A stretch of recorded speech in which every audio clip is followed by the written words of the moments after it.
啊，咁喺我23歲嗰陣，即係由於我自己屋企情況都擺喺嗰度噶啦，係嘛？雖然咧，即係好多人介紹呢對象俾我，但係我就有個條件嘅，我就話如果你要撈我結婚嘅話，咁你就必須要同埋我父母一齊生活，同埋我一齊照顧我嘅父母。咁即係你想招個上門女婿係咪？算係咁啦。就算唔上門嘅話，我哋一齊生活嘅話，咁你都要接埋我阿爸我阿媽一齊去理。咁後嚟咧，你邊處人嚟㗎？你邊處人嚟嘅姐姐？廣東茂名。你講啦，繼續。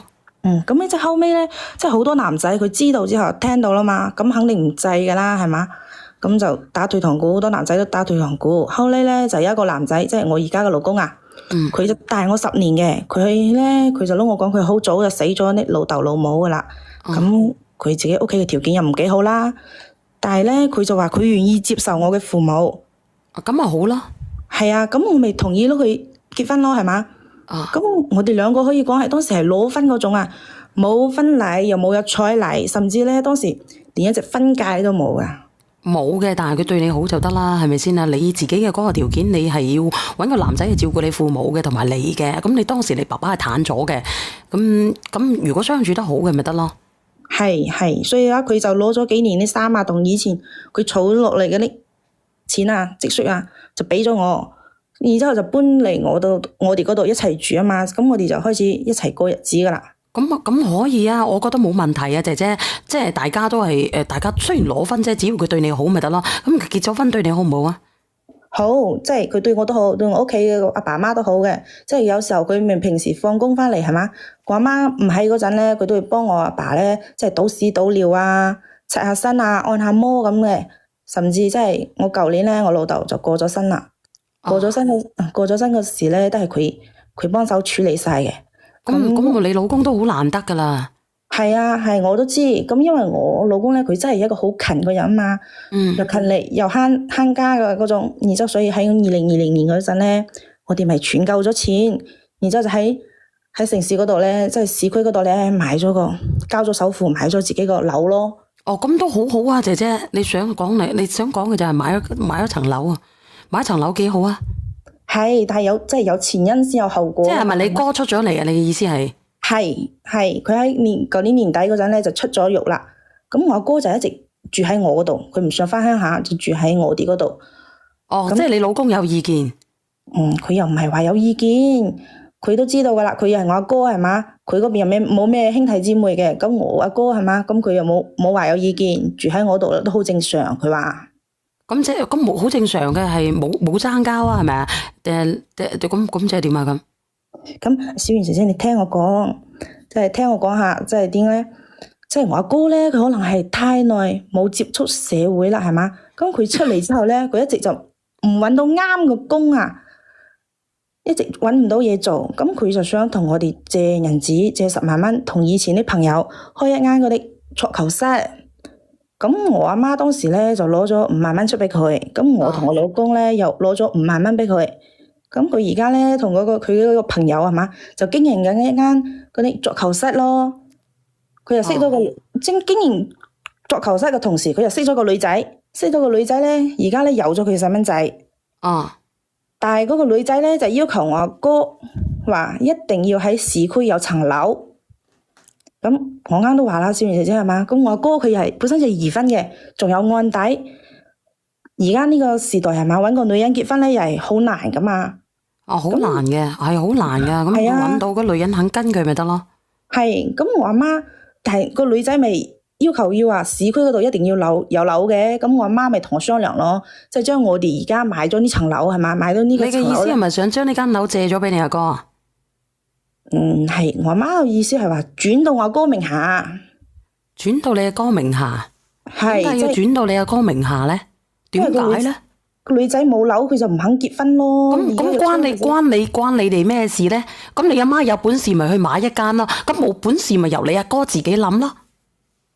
係，佢係咁只係咁話，但係佢個桌球室咧又唔搵到幾多。咁佢就攞我商量啊嘛。咁我即係話轉到我阿哥樓下名下咧，咁我哋咧就可以暫時住喺嗰度，等我哋搵到啱嘅地方咧先搬啊嘛。咁等你哋搵到啱嘅地方就搬走。咁點解佢要孤佔溝籌咧？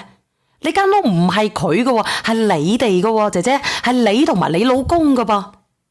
係，但係幾味，即係眼前最急嘅就係女人本身，佢而家老婆又難揾，佢而家佢識個女仔又粗生大細，係嘛？我哥而家又好困難。我想問下你咧，你有冇細佬哥嘅你？我哋而家未即係未有，即係未生。係陀咗。咁點解你唔生啊？之前？唉，之前咁，我之前啊又要照顧老豆，係嘛？又要照顧老豆，又要忙幾忙，你邊有時間生細蚊仔啫？咁即係話咧，你結咗婚幾年一直都冇生？係啊，我哋屋企條件又咁困難，咁嗰個而家佢出嚟嗰個人我親大佬，梗係可以幫我都要幫啦。你要幫佢，咁你有冇諗過咧？邊個幫你哋啊？唉，咁我咪想同佢商量咯。我想問下你，咁你幫你大佬，邊個幫你哋啊？咁我哋咪自己努力咯，係嘛？咁你哋都識得好咁努力嘅，咁點解佢自己唔識得去努力咧？唉，咁你聽埋我講先，係嘛，小圓姐，即係我咪同我老公商量嘅，係嘛？即係本身我哋商量咧係暫時唔要細蚊仔，過多幾年儲多幾年錢嘅。而家咧我哋手頭上就大概有13萬蚊嘅。咁我諗住啦，再存多幾年，我哋再供多一層咪得咯。我老公就唔肯咯，佢就話佢年紀大，佢係85年噶嘛，佢講佢而家都就嚟40歲啦，佢就想要85年39歲噶啦噃，係就嚟40啊嘛，咁佢話佢想要一個自己嘅細蚊仔，佢話前幾年咧我哋喺度努力存錢買樓，仲要照顧埋我阿爸，係嘛？咁我係一直唔肯要細蚊仔啦，咁好即係而家好唔容易有一間屬於自己嘅樓啦，佢唔想轉俾我大佬喎，佢就話我對佢啲要公平少少。咁你覺得公唔公平啊？你自己諗啦，嗱，直播間朋友仔，你覺得公唔公平啊？咁我覺得你老公講得嘅係啱嘅，佢希望你能夠公平少少。人生都係肉做嘅，姐姐喺你最艱難嘅時候，喺你大佬入獄嘅時候，喺你老豆癱咗嘅時候，係呢個男人，就算佢窮都好，佢走入咗你嘅生命，幫扶咗你咁耐。係我都知道，我哋都係一路打拼過嚟，係嘛？但係我而家咧就覺得我老公好自私咯，係嘛？小圓姐姐，你覺得我自私咧？你覺得我對我老公仲唔好咩？係嘛？佢大我10年喎，我嫁佢嗰陣咧，佢冇車冇樓，一無所有，乜都冇，仲係攞分嘅，我都義無反顧咁跟咗佢啦。而家我阿哥出咗嚟，我阿哥又係我阿媽條命，咁命根子，我阿媽而家就希望即係將層樓係嘛俾咗我阿哥啫，但我老公又唔肯，你話啦，咁我點做啊？手心手背都係肉喎。呢個倒數第一咪嘅，你有咩意見啊？作為一個聽眾同埋旁觀者。喂，係你好啊，契哥。你好啊。係點啊？以前咧有個叫做伏地魔嘅。啊。而家唔知叫做伏咩魔啊？我唔知。我都唔知啊。你做乜鬼啊？你講佢啊？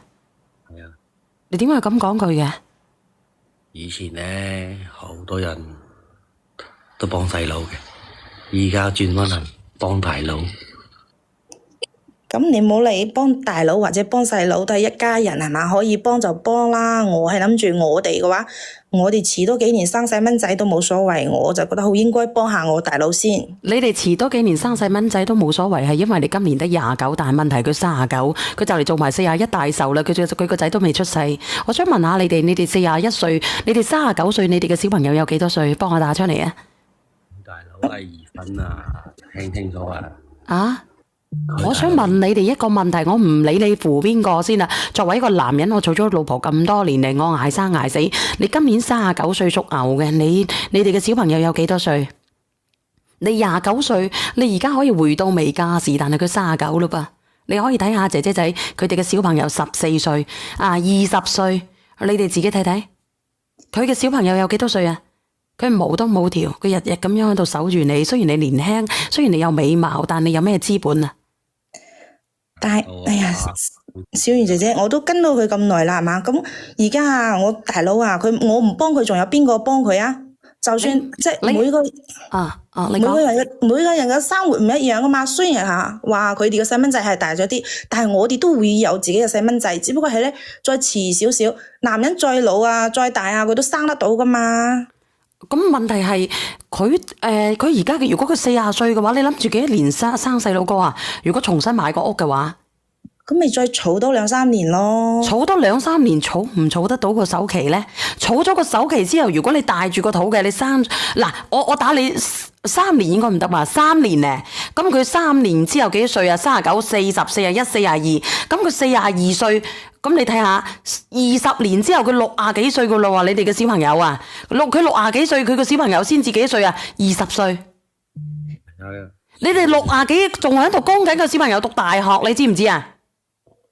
咁都冇所謂啦，係嘛？點會冇所謂呢？一個男人嘅精力係有限嘅，佢能夠托起呢片天有幾耐啊？喺最青春最壯年嘅時候，佢冇能夠有自己嘅小朋友。佢唔係話佢冇能力有，係因為你自己幾大個？你今年最好嘅生育年齡係幾多歲？你幫我睇下。最好生育年齡係嘛？30幾都可以㗎，我都見到身邊朋友好多有30幾生㗎嘛，係嘛？仲有，我覺得我哋咧30幾，只要倒數第2咪，咪倒數第1咪。30幾，聽唔聽到？倒數第1咪係邊個嚟嘅？唔係我。我知道唔係你阿叔，我問下倒數第1咪係邊個嚟嘅？係咪我啊？係，你好，姐姐。我想同你講下，你大佬知唔知道你要幫佢噶？知啊。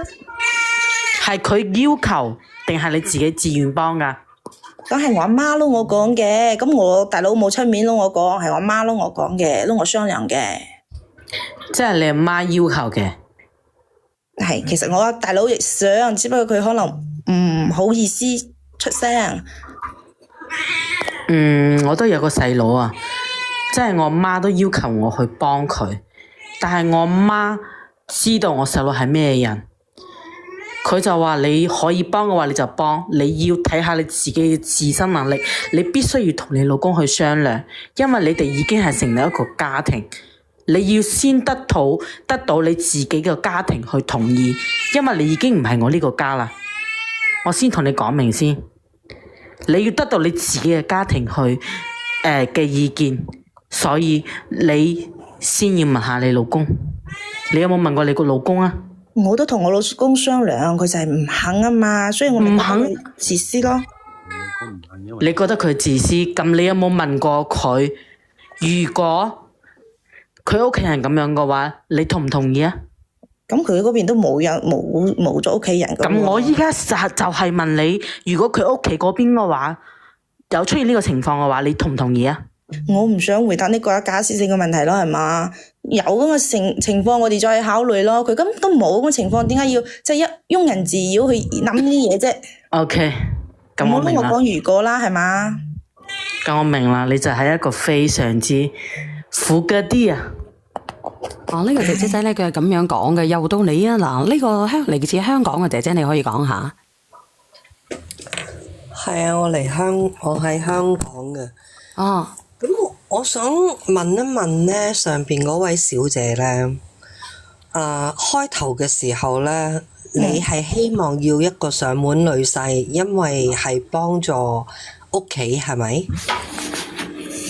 係，呢個係。咁我條件都擺明喺嗰度，我冇話即係呃人啦。我知道，唔係，我唔係話你呃你，即係唔係話你呃人，你冇咁敏感先。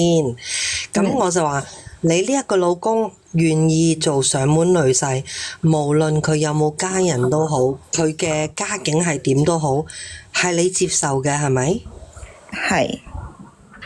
OK，當你絕對接受咗一個咁嘅老公，佢平時對屋企好冇啊？對屋企都好啊。非常之盡心盡力，係咪？係，的確係。咁你話佢39歲，你20幾歲，係咪？係。OK，你想隔多幾年先至生小朋友啊？咁遲多幾年都冇所謂啦，係嘛？仲有啊，都有啲老人家話，即係啲年紀越大個男人咧，生啲細蚊仔又越聰明嘅。你阿媽講嘅啫，姐姐。如果係咁樣，如果唔係嘅話咧，就證明咧你真係冇文化。有啲人咧冇文化咧就唔可怕，但係你真係好可怕。咁都有話嗱，姐姐我話俾你聽下，如果喺香港嚟計，一個30幾歲嘅男人啦，如果你再過幾年，我當你43、4歲，你先至考慮去生一個小朋友。你知唔知我哋婚前都要檢查？你知唔知一個年紀越大嘅，無論係男或者女，好容易出現唐氏綜合症嘅。仲有嗰個精畸，係啦。你有冇仲有咧呢個問題？仲有咧，佢過咗40零歲咧，好多人咧會有嗰個靜乜嘢脈乜嘢曲乜嘢章，有冇人聽過？係，呢個係事實嚟嘅。啊所以變咗咧，香港嘅人咧就唔係話太早結婚，即係早結婚都係早期嘅一輩嘅啫。平均而家年齡嚟講咧，都係就算係女人都係28歲打拼之後先開始結婚嘅。咁佢哋通常一結婚咧就預備有孩子噶啦，因為佢哋就會有一份嘅積蓄啊，係咪去預備噶啦？但係我想問下你，你老公如果43至45歲先生第一個孩子，一個孩子要讀書教養讀大學，佢要捱到70歲，好你認攰。為佢仲有冇呢種能力去為你哋建立另外一頭家，買另外一層樓啊？我啱先講過啦，呢個問題。咁我覺得咧，兩個人只要努力就可以啦，係嘛？而家仲有細蚊仔嘅問題就係，而家好多人都係年紀好大先生嘅，我覺得唔好使顧慮咁多嘅。係因為你仲年輕啊，你冇諗過咁多係咪？你冇諗過，你係咪諗唔到咧？佢時常都咁年輕嘅。因為你個遠見唔夠啊，姐姐。嗱，我唔係評論你嚇，你自己諗遠少少，當你老公老啦，孩子未讀大學，經濟支柱係咪要放喺你身上？係。又或者係你老公50零歲嘅時候，即係 touch wood，我唔係就你老公嚇，每個人病或者係任何嘅意外，冇人可以預計得到嘅。我知道，但係咧，到時你就會知道咩叫做貧賤夫妻百事哀。到時可能你會抱怨點解我咁遲先生呢一個孩子出嚟，令到我咁辛苦啊！但係咧，我覺得我哋都講遠啦，姐姐你依家要解決嘅問題係乜嘢啊？咁，哎呀！但係我覺得你哋即係針對嗰個細蚊仔嚟講，但係好多網上都有話啦，係嘛？年紀越大個男人生個細蚊仔係越聰明嘅，所以我覺得你哋講年紀越大生個細蚊仔越聰明啦。可能你有呢啲數據，我只係話俾你知，往後條路係咪好難走咧？年紀越大，我哋嘅勞動力係咪越嚟越低咧？係，的確係。咁我哋咪趁而家後生，仲後生嘅咪搏咯，係嘛？搏乜嘢啊？努力做嘢啦，係嘛？咁你努力做嘢，咁你係咪要錯？你係咪會錯過最佳嘅生育年齡呢？咁到時候咧，唔係話你掂水佢就會掂水，或者佢掂水你就會掂水噶呢啲嘢。佢根本就冇考慮過呢個問題。係咁，安排咧都幾好噶。咁你哋因為而家佢嘅心思淨係喺嗰個大哥嘅嗰層，即係嗰層樓啊。同埋我覺得人出嚟咧係要靠自己嘅，唔係話你哋得到層樓之後轉名俾佢，轉名俾佢之後，你哋得到嘅係咩啊？又要重新嚟過咯喎。我仲你等等，我先一直等你嚇。你轉名俾佢，因為呢間屋係你哋供嘅，佢仲要供，你要考慮得到呢個男人到底有冇供屋嘅能力。係。咁佢而家有間足球室嘅話，都可以啩？我唔知佢咁你收入係今年出嚟嘅定係舊年年底出嚟嘅？舊年年底，舊年年底。咁你先至經營咗嗰幾個月，咁到底佢是龍是蟲咧？佢又冇撈我哋講，佢話即係有啲賺嘅，佢話佢冇同你講賺少少。佢冇同你講，到陣時你阿媽話呢個桌球室經營唔到啦，然後再要你去出錢俾你大佬去經營呢個足球室，然後你再經營你大佬任何嘅事情，你都要去經營，係咪？咁呢個我都唔想回答你假設性嘅問題啦。咁以後邊個話得賣啫，係嘛？萬一佢經營得好好咧，係嘛？嗱，如果姐姐你咁樣講，我覺得你就賭博成分太大啦。生意還生意，冇人話一定會變龍或者變鳳。係如果當佢唔成功的話，即係唔好彩唔成功的話，樓未供完。你哋自己冇屋，你就話去供多間啫。到時你可唔可以孭起兩頭家、兩間屋，仲要去照顧佢哋一家人？仲要係你阿哥結咗婚之後唔會唔生嘅喎。姐姐，冇講咁長篇大論凳啦。我按照99%個正常男人嘅思維嘅話，如果遇到呢個問題嘅話，我會選擇離婚，我會重新趁我仲後生，可以有資本重新揾老婆，重新揾我個老婆，盡快生 B 就咁簡單。呢個咧係一個正常嘅男人嘅思維嚇，邏輯思維。但係咧，我唔知道你老公嘅心態係點樣嘅，所以你繼續講埋佢啊。咁佢嘅話，咁咪太自私咯。即係仲有啊，我都冇話要一直照顧埋我大佬，係嘛？即係而家我大佬咧，即係呢間難間，係嘛？你係呢位匿名嘅姐姐，你係好了傷疤忘了痛。你當初結婚咧，秉承住要做上門女婿為目的嘅。點解當初咁多男仔想選擇你，成日一聽到要做上門女婿就走夾唔唞咧？依家好傷疤，好日子過上噶啦，你就唔忘記之前嗰啲苦啦，忘記人哋對方嘅付出啦。咁又唔係咁講，你就覺得依家咁樣，你要你老公去幫扶你大佬就理所當然啦，變得。如果換係我嗱聲同佢離婚，我盡快趁我後生重新揾我老婆生仔，開枝散葉。咁又等到幾時啊？等到我60歲退休先生啊？真係啊！真係臨老唔過得世啦，嗰時候真係啊！咁我哋咁多年都有感情噶啦，仲有啊，而家我老公啊又未願意，係嘛？而家都係商量階段，仲係嗰種冷戰嘅階段噶。咁我當時又攞婚嫁俾佢嘅，咁我而家就係想幫下大佬。你話你攞婚嫁俾佢，咁人哋係以上門女婿為目的嘅，即係話嗰個條件喎。等緊你大家就等價交換，好唔好啊？冇話邊個蝕底，邊個着數。係冇話邊個蝕底，冇邊個着數，但係咧當時你真係諗明白啦。結婚嗰陣邊個唔想有啲即係啲儀式感啊？佢又冇俾衫金，又冇俾彩禮，乜鬼都冇。咁你正常一個即係話，如果正常娶個老婆，你要嫁俾佢做乜鬼啊？梗係啦，你就無非要為嗰個即係想個男人照顧你自己娘家啫。你自己其實咧，你等我先啊，小四啊，觀點出發啫。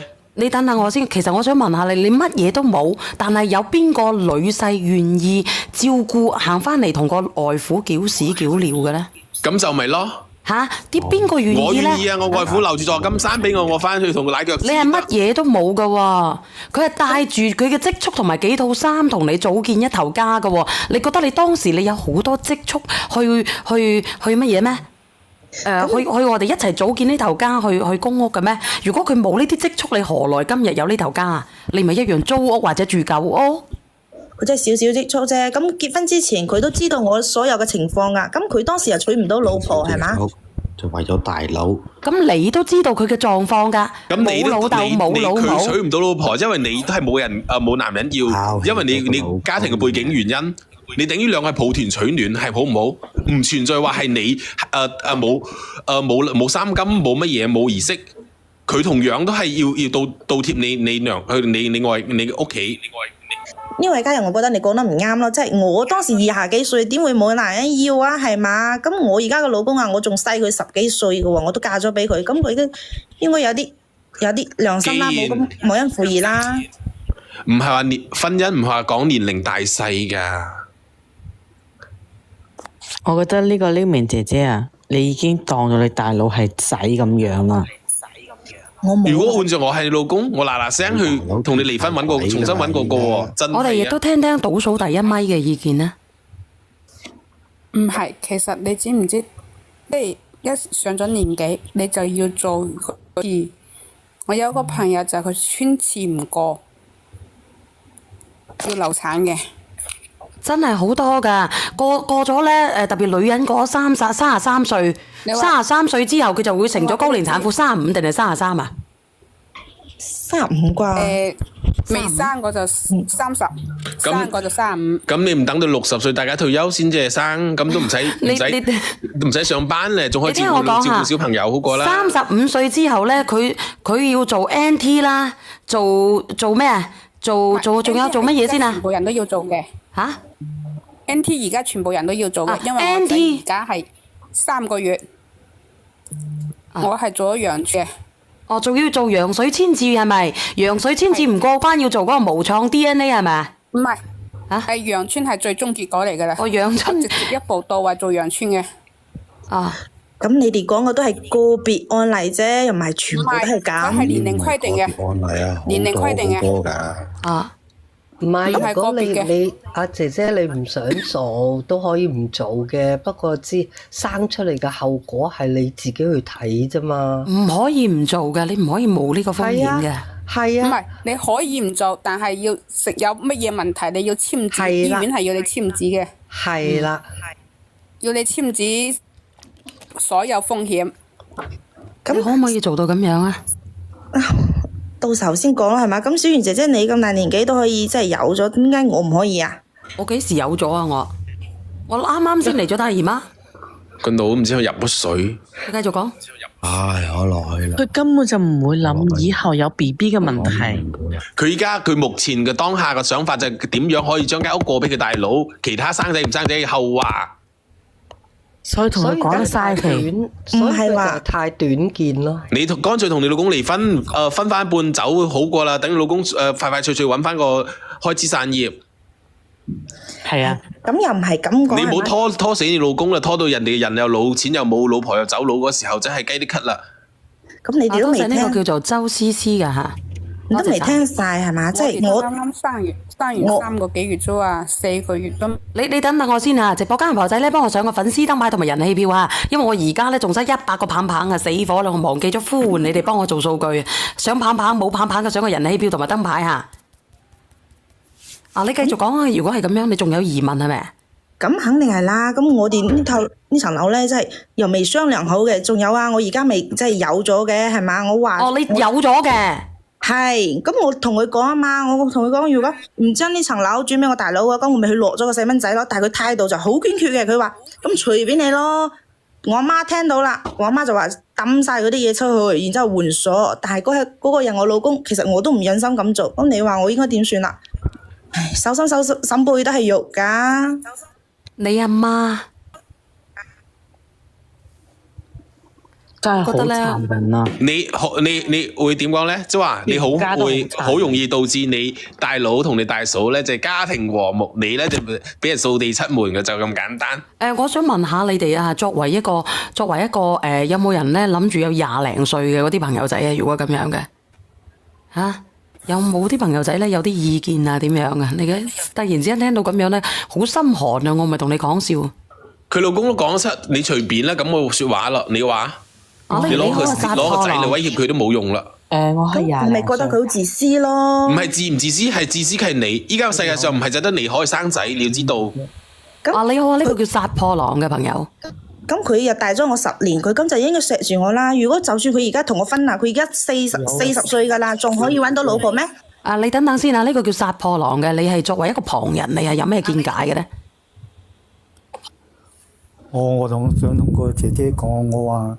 如果佢係大把身家嘅，咁就算幾多歲生，就算40歲、50歲生都冇所謂。但係佢而家咁嘅環境，點樣生咗個 BB 落嚟？如果係話到咗，呢個倒數第1米嘅咪屙尿嚇。我忍無可忍啊！唔好意思啊，我以為你屙尿啊。唔係嗱。姐姐，我同你講啊，老公做到60歲，做到70歲呢，係咪啊？咁你而家存多幾年錢先咯。我其實我忍無可忍咧，我忍到咧話你阿媽將你老公嗰啲嘢掟晒出門口嘅時候，我先上嚟嘅。其實我都係唔係好想上嚟嘅今日。姐姐，我同你講啦，其實你呢個老公係有情有義嘅，因為咧嗱，你之前都講你唔使將你自己抬得咁高嘅身價，因為咧我同你講你係買大送攤啊，你知唔知啊？係送攤門喺嗰張牀喺嗰個椅嗰度唔喐得，要病屎病尿嗰種啊！你係冇人要㗎，我話俾你聽，你呢種處境，你個老公已經搭把手過嚟，係咪要咗你嘅情況之下，服侍咗你個老豆到走啦？呢啲係恩情嚟嘅，我話俾你聽啦。你一毫子都未計啊！咁我啲冇人要啫，咁當時又唔係佢要成日服侍係嘛？即係放工翻嚟，我阿媽唔喺度，佢先幫下手啫。呢個世界上你聽過幾多個有女婿服侍病史同個外父病屎病尿嘅？你有冇聽過10000個當中有冇一個？咁女婿都係半如果個仔喎，有座金山嘅話，我腳趾幫佢舐咪得。女婿都話女婿係半個仔，咁幫下自己老豆唔應該咩？你呢啲係歪理。咁我當時都係咁後生，咁多人追我係嘛？不過我就要求佢照你依家你唔使咁多人追你啦，你係買你送攤啊，攤喺個床上面嗰啲啊。你咋唔同你老公咩啦？拜拜啦！我係真係噶，忍到咧，我真係忍到你阿媽咧，居然可以犀利到咧，即係佢係完全咧係要你送一間屋俾你大佬喎，咁點樣送啊？點樣送啊？話要你送一間屋俾你大佬喎，即係你送又送你嗰份，你連你老公嗰份都送埋，咁你老公咧就係白咁幫你哋屋企打工打咗咁多年，係乜嘢都未得到過喎，想連個仔女都未有得到過喎，即係等於係你老公同你哋屋企咧做羊白勞喎，吸血鬼啦，又係啊！咁佢一早就知道我情況噶嘛，係咪？咁佢應承我先嫁佢噶嘛。你有冇讀過書嘅姐姐？你真係噶，我覺得你欺人太甚啦！你同你阿媽都係欺人太甚啦。人哋知道如果係你真係欺人太甚啊！欺人太甚啦，真係欺到咧，連我哋隔離嗰啲都睇唔過眼，你知唔知啊？你咧，其實我真係忍到你，忍到好辛苦，我真係忍到你話你阿媽，我換鎖將嗰啲嘢掟晒出嚟，哇！你屋企啲人可以做到咁過分嘅？我覺得真係好過分啊，唔係講笑噶，姐姐，即係連我冇嘈你，我亦都冇講你點樣，係咪先啊？我見你咁溫溫柔柔。其實嗱，你當時你係咪講咗一句説話？你老豆攤喺度，你想睇好多個人哋見到嘅走夾唔唞啊！我話俾你聽，一個正常智力嘅人都走夾唔唞啦，係咪先？其實你個老公咧當時係真係㗎，10幾年前，如果佢有少少積蓄，佢可以揾個正常嘅，使鬼揾一個買你送一個攤嘅咩？咁佢當時都知嘅係嘛？咁人哋嗱，姐姐真係講大家咧就講白啦，就係唔使講埋嗰啲泡沫嗰啲説話啦。咁你覺得你佢咁樣憑乜嘢去幫你去服侍你嗰個老豆啦？憑乜嘢啦？係咪？即係講即係大家講老實嗰個係咪你係咪你老公係咪你哋嘅恩人嚟嘅先？即係講白啦，你唔好講喺度講埋嗰啲水分嗰啲嘢，又泡沫嗰啲嘢啦。咁咧，我知道你係話過分抌佢出去，但係咧都唔明，我阿媽係叫我去換，但係咧我未換噶嘛，係嘛？我承認我老公對我係有恩。其實咧，小四講嗰句説話係啱嘅，你快啲分翻啲錢啦，分手就分手啦。你計翻多少，計翻啲人工俾人哋啦！你屋企太過分啦，係我叫佢走噶啦。我話俾你聽，但凡你嗰個老公有同我有1毫子親戚，我真係噶，我上去冚你媽2巴掌都似啊！話俾你聽，真係哇，仲犀利過嗰啲地主婆啊！真係啊，做人哋家交，即係佢依家要你送間屋俾你大佬啊算啫，係咪？要你老公都送埋間屋俾佢喎？咁點樣送啊？真係大家賺錢都係用命去賺翻嚟嗰啲錢，係咪先？佢依家咪變相食絕戶咯，又係啊，又係食絕戶啊！佢呢啲蝦人哋屋企冇人，又唔係咁講係嘛？咁我阿媽佢身體又唔好。姐姐，我問你一句説話，我依家就係問你一句説話，你覺唔覺得你同你阿媽係欺人太甚？真係我問你，你講你自己憑上，你有讀過書㗎嘛？你講嘅説話教得咁犀利，你最起碼都讀到初中啦，係咪啊？咁你欺人太甚，你識唔識得分析啊？你問100個人，你係咪欺人太甚？咁我都冇做到係咪？即係都話咯，唔忍心咯，都係手工，即係手心手背都係肉嗰種。我話俾你聽，你錯啦！你阿媽同埋你大佬先係你個肉嚟㗎。你嘥啦！你老公，你老公服侍你老豆咁多年，你都未有同人哋生一兒半女，仲喺度講咩手心手背喎？你乾脆成全你大佬結婚生仔，然之後咧亦都成全你老公，你全身而退，功成身就。我真係覺得你欺負老實人啊！你欺負老實人啊！真係欺負老實人啊！咁你哋就冇幫佢生一兒伴侶係嘛？咁我而家咪有咗咯，係嘛？咁你有咗你生先得㗎，你要將你間屋送俾你大佬啊！你係咪欺人太甚啊？咁你仲點生啊？咁你老公你送你嗰半就係啫，咁你連你老公嗰份都送埋俾人哋，咁你係咪好過分啊？咁我而家都有咗，我冇話冇生啊！你啱先講完咋？咁我當時都係想激下佢啫，係嘛？你唔係想激下嚇，你聽咗咁耐啦，我哋都係平心靜氣嘅，冇想話激下嚇。今日又將個説話放喺呢度，我講一句説話：如果咧呢個直播間咧，所有人如果知道你係咁樣嘅為人，你嘅人品差到咁犀利㗎，冇一個男人就算喺屋企咧賴喺嗰度十世冇揾唔到老婆都唔會要你，話俾你聽，你真係欺負老實人，你屋企人都係欺負老實人。仲有一樣嘢，我話俾你聽，你信我一句説話，你呢個大佬咧成世賴實你㗎啦，你諗住同佢睇數睇一輩子啦，我同你講啦。我冇而且我仲話俾你聽，我再好真實咁話一件事俾你聽，依家揾錢係好艱難，好艱難嘅。你大佬咧，即係啱啱喺個監倉嗰度放出嚟，唔係我睇佢唔起，我保證99.9%佢嗰個桌球室做唔起身嚟，佢冇咁嘅眼光。咁佢都咁難啦，佢都係我大佬，我唔幫佢。其實你呢個大佬出到嚟咧，姐姐我講好實在嗰句説話，你放佢入工廠啲生產線嗰度捱就得㗎啦。做乜鬼生意啊？咪真係等啲抌啲錢落鹹水去做錢啊！我話俾你，做生意真係咁簡單啊！我話俾你聽，要智力嘅姐姐，真係要智力㗎。咁佢都係啱啱起步，我想幫下佢啫。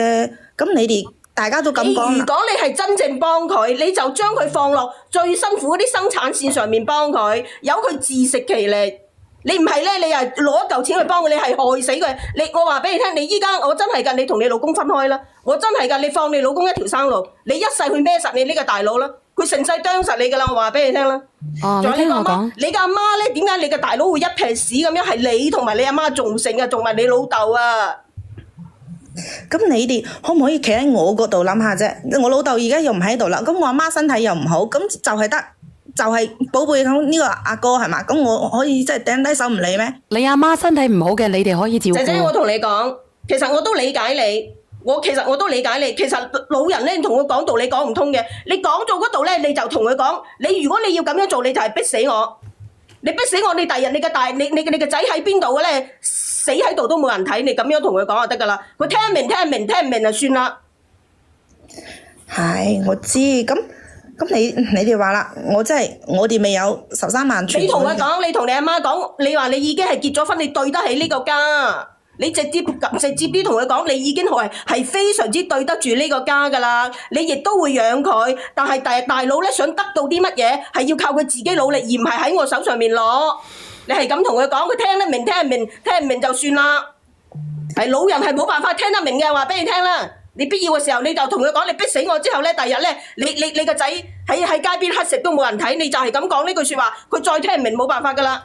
老人好難溝通啊，食屎咁難溝通啊！我話俾你聽。係我最寒心嘅就係話咧，不如咧佢唔聽你嘅，你就掉咗啲衣服換咗把鎖，你憑乜嘢換咗把鎖？我想問下你。我問你阿媽。咁佢可能當時都係聽到你話嬲上頭啫，佢但係你嬲上頭，你阿媽都冇呢個資格，即係話咧，由始至終咧，你老公喺你屋企係好似隻狗咁樣嘅，成日睇住你哋冚家面色嘅。咁我都冇換係嘛？因為你可以用呢句話嚟講嘢嘅，多謝明哥。佢可以講得出話，我可以換鎖嘅。我同你講咧，佢係好忌佢阿媽。你睇佢阿媽可以喺佢屋企咧將個女細啲衫掟出門口，然之後換咗把鎖嘅，你睇下佢個媽係幾犀利嘅人，非常之犀利。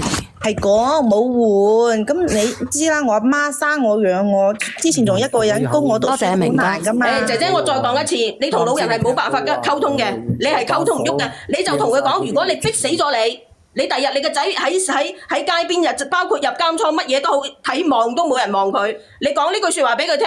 你就佢聽得明，聽唔明就算數啦。一針見血，其實佢啲觀點唔單單係佢阿媽嘅觀點，依家佢都默認佢自己都係呢咁嘅想法。我建議你咧，放你老公條生路，成全你大佬啦。佢有呢個思想係因為咧，娶妻育兒等你大佬啊。唔係啊，哥哥，你聽我小四，你聽我講，佢有呢個心態係因為佢根深蒂固咁佢喺呢個原生家庭之中長大，由細佢老豆老母會灌輸一啲咁樣嘅思想俾佢。阿哥係屋企嘅男丁，我哋呢頭家呢係指意你阿哥嘅，你阿哥唔容易，你要幫阿哥嘅，就好似你哋所謂所講嘅扶弟魔一樣。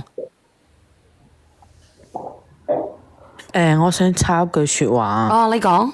就係呢個匿名啊，你話你老公好愛你係咪？係啊。你有冇感受到啊？我感受到，其實我都當佢係一家人，即係最親近嘅人噶嘛，我都愛佢噶。但係你有冇將自己擺喺第一位啊？你老公給予你嘅公主嘅地位，你冇將你自己嘅地位擺喺第一位喎。係咯。你唔係先顧小家再顧大家嘅咩？你到底明唔明我咩意思啊？我明，但係我唔想我阿媽咁傷心咯。咁你有冇諗過咧？你阿媽，你有冇諗過你老公傷唔傷心？你唔想你阿媽，咁你有冇諗過你老公咧？咁我老公而家係我哋一家一份子，咁佢都要幫我阿媽諗下噶。你唔使諗啦，姐姐係你冇同你老公諗過咋。其實做你老公真係好涼薄噶，我話俾你聽啦，真係自己最親嘅人可以涼薄到咁凄涼啊！人到中年嗱，姐姐我再同你講多一句，你阿哥係有手有腳嘅人，係一個成年人，都4張嘢就嚟4張嘢嘅人啦，係咪先？佢係咪要自食其力？係，我知道佢係要自食其力，我亦冇諗住一直要幫佢，只不過係佢而家有個嗱，姐姐我再同你講一句，如果按照你依家咧，嗱佢出嚟係話唔去打工又要創業，呢個第一點。第二點，你又要幫佢，即係送層樓俾佢。按照呢種你依家呢種操作模式，你諗住咧，我同你講，佢係廢物一輩子噶啦，跟死你一世噶啦，話俾你聽啦。按照你依家呢個標準個操作模式，話俾你聽啦，佢成世孖實你噶啦，你成世養佢啦。後邊仲有小朋友咧，小朋友要出世咧，咁佢生意唔好咧，供唔起間屋咧。你阿媽掃地嘅啫喎，我唔係睇唔起你阿媽喎，你阿媽供唔供得起咧？咁又講唔到佢以後生意好咗之後，佢都關照翻埋我哋啦。死啦咁啊！你覺得有冇機會咧？我再同你講多句，佢就一路喺度幻想。我喺個直播間講過 N 次，我同你講啦，如果我發達，大家唔好嘈。送一個億俾小圓姐姐。你覺得佢生意做得起啊嘛？桌球室啊嘛，好簡單，你去做個市場調查，然之後再去佢附近睇下佢嗰間桌球室咧附近嘅人流係點樣。係嘛？咁你都話你阿哥咧啱啱喺監倉嗰度出嚟，咁啱啱喺監倉出嚟，佢點樣適應呢個社會？點知呢個依家嘅經濟係點樣嘅一個運作模式咧？點知咧？你以為做生意咁容易㗎？佢開頭講過嘅時候話係做嗰陣時候生意係唔係咁好㗎？佢一開頭講過㗎，即係做呢一個桌球生意嗰陣時。姐姐嗱，我同你講啦，我哋呢度咧咁多人同你講咗咁耐啦，我依家想聽下你係咪準備打算係同你老公離定係點樣啊？咁我肯定係唔想同佢離啦，係嘛？你好啊，呢個珠三角嘅龍幕啊，龍務。呢個唔係匿咗名嘅咩？冇匿名啊，我唔知道你第幾米啊。都唔緊要啦，我係講道理嘅人啫。你講啊。即係呢個小姐姐，我想問下你啊，你今年幾大啊？今年29咯。我話俾你聽，嗱，我而家2個細路仔，我自己跟個老婆，2個細路仔都係我照顧嘅。第一胎，我老婆3年抱兩啦，隔咗2年。第一胎係個女，第二胎係個仔，隔咗2年，我老婆生仔嗰陣時候嗰個身體個狀態都唔同嘅。點唔同啊？因為生第2個嗰陣時候個年紀大啲，所以佢會更辛苦、更難受。你想表達啲乜嘢？因為你下邊好嘈嘅呢個珠三角嘅龍務。我而家咁樣同個小姐姐講啊，你有乜可能攞你自己同埋你老公嘅親生骨肉去威脅翻你自己個老公咁笨嘅啫？係咯，點解咁蠢嘅啫？當時講下，我冇諗住真係要噶嘛，真係要落噶嘛。嗱，你聽我講完先，你聽我講完先。嘢俗語都有講，嘢可以亂食，説話唔可以亂講。咁我當時都冇，我知道。嗱，姐姐你肯定有咁樣嘅心態㗎嚇。心㗎啦，我當時係你講咗又聽聽咗入心㗎啦。頭先啊，阿小四係咪邵永佬啊？係。我隔離屋啊。哦，你隔離屋嘅小四。佢德慶嘅，應該係。其實佢練得上嚟咧，小雨我講句實在嘅説話，如果佢練得上嚟，佢證明佢都係仲猶豫緊嘅。肯定未做到最狠嗰一步嘅，佢應該未做到最狠嗰一步嘅。即係證明佢都仲喺度猶豫緊嘅。唔猶豫嘅話，我都唔會花咁多心思同佢講啊。嗱，你依個一針見血定係棉花糖啊？一針見血。係棉花糖嚟嘅，你講啦。嗱，阿小四，我哋係你嗰度西江下游嘅。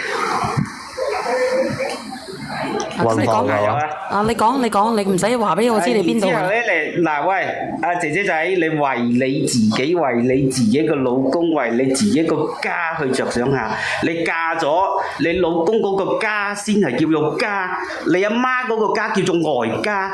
你有冇讀書㗎？你讀書讀屎片㗎？我知道你咁講，但係咧，我阿媽咁做，我自己都覺得過分。但係畢竟即係打斷骨頭都。你同你老公辛辛苦苦揾翻嚟間屋，你阿媽叫你轉俾你大佬啊，傻嘅冇你。咁我都未，即係而家都係喺嗰度商量緊、冷戰緊噶嘛。嗱，我唔怕同你講埋啦，我自己供套樓，首付唔夠，我同我妹借錢啊，我妹主動借錢俾我啊，我都寫翻張借條俾佢啊。你叫你大佬去繼續去食到你沉晒啦，話俾你聽啦！搞到你老公你自己唔係你夫離子散，你老公妻離子散，話俾你聽。我想問下你咧，姐姐啊，我想問下你哋啊，你哋有咩意見同埋有咩心態？你覺得呢個姐姐應該點做？你覺得？咁啊，你哋都知啦，一邊係我阿媽，一邊係我大佬，咁我都係好難揀噶嘛。依家你係有小朋友㗎。喂，係。如果你自己家財萬貫嘅話咧，咁就算係家財萬貫啊，你都唔可以咁樣轉間屋俾你大佬啊！嗱，姐姐，我同你講咧，嗱，我同你講，一係咧，嗱，我真係做人咧就真係唔可以咁涼薄㗎，真係做人要憑真心嘅，真心換真心咯。呢句説話我都經常係講，真人咧活喺呢個世界上，即係我俾真心你，你要換翻個真心俾我先得㗎，唔係即係我對你真心，你俾翻撇屎我，咁你叫我點算啫？人心係會寒㗎，呢個第一。嗱，我同你講，即係依家咧，一係你同你老公離咗佢，你放你老公一條生路，你賠翻一筆錢，包括埋即係當時幫你服侍你嗰個殘疾老豆嗰度，你都要付翻少少人工俾人哋，然之後財產一半咁樣俾翻啲錢俾人哋走，咁你點樣去對你嘅大佬盡忠好？你一世係佢嘅奴隸嚟講，即係大家切割就算啦。呢個係第一種辦法。第二種辦法咧，我同你講，你就真係同你老公好好過，生呢個小朋友出嚟。你直接同你阿媽講，即係你已經結咗婚㗎啦，同你大佬咧係兩家人嚟㗎啦。係啊，你唔可以再咁樣，因為你已經攞咗5萬蚊出嚟俾佢做生意，佢要娶老婆係佢嘅事，佢憑自己嘅能力去娶老婆。係啊，如果你一定要我將層樓送俾佢嘅情況之下，你就係逼死我。你逼死我咧，第日你個仔咧係瞓街邊，人哋都冇人睇嘅，你咁樣同佢講，就得呢兩條路，你睇下你揀邊條路啦。係，我而家知道你哋講嘅係有道理。我當時我嘅心態咧係諗住轉間屋俾佢咧，就萬事大吉嗰種啦。但係咧，我其實都係即係猶豫緊嘅，即係唔知道即係我老公唔同意，我阿媽又叫我轉，所以我就一直揸唔定主意嘅。其實我都忍咗好耐，我先至冇辦法，我又上嚟嘅。你明唔明？我諗住唔出聲噶啦，我費事俾人哋下面嗰啲打字軍話我。唔使理佢，你講出你嘅觀點啊！係啊，我驚啲打字軍話我長期壓住個咪。唔使理佢，你講。好耐。你講。姐姐，其實你係俾你阿媽嘅道德親情綁架，即係等於叫精神洗腦。你自己諗下，你兩公婆捱得幾辛苦，一日上班幾多個鐘？上完班落班翻嚟，仲要點樣照顧個老豆？嗰啲日子係幾辛苦捱過嚟嘅，你自己諗下。你老公朝頭早去上班，一休息一放工就翻嚟照顧你老豆，佢有冇休息過？你一放工一返嚟就照顧你老豆，你兩公婆有冇休息過？係咪好辛苦？係咪？係，我知道佢咁我想問，作為人哋阿媽，係咪要一碗水端平？我個女同埋我個女婿咁辛苦，咁我作為我呢個大仔，你啱啱出嚟社會，你係咪要體諒下你個妹同埋你個妹夫究竟幾辛苦先至可以捱到今時今日嘅呢啲生活？你諗下，你同你老公點樣捱奸底夜去照顧你老豆？你老豆走咗之後，你哋兩公婆係咪先可以鬆一口氣？係咪啊？咁你阿媽同時亦都係喺度享受緊你兩公婆所賺翻嚟嘅嗰個勞動力，喺度住，喺度照顧佢老公，喺度享福，係咪？係。咁你阿哥前段婚姻係因為家暴，家暴嘅話，佢作為一個家暴嘅男人，佢有冇思想？佢有冇能力？有冇嗰個頭腦去做生意？首先佢係冇，係咪啊？如果佢稍為有啲腦嘅，佢都唔會打自己老婆。好啦，你一個係咁衝動型嘅男人，你阿哥係一個衝動型而且冇腦嘅男人，佢有冇呢個能力？有冇呢一個智慧？有冇呢一個精神可以去做得好一間桌球室？多謝老吃先啦。佢當時係有啲朋友一齊。追我落嚟先嚇。你一遞幾咪啊？你自己落，我自己落，自己落。嗱，呢樣嘢係好重點嘅，因為佢自己一個人佢擔唔起個桌球室，佢所以要揾人合股，佢亦都冇嗰個錢一個人擔得起一個桌球室，所以佢亦都要揾人合股，係咪？合股嘅話咧，佢唔需要一個人去照顧間桌球室，佢可以分時段，你照顧一段時間，我照顧一段時間，係咪啊？咁係有人同佢分擔嘅，而且佢出到嚟，佢冇辦法同呢個社會接觸嘅情況下，佢唯有揾合資人。係咪？所以佢先揾啲朋友去做咗間桌球室，因為有人扶佢幫佢打理啊嘛。但係我想問佢出嚟嘅。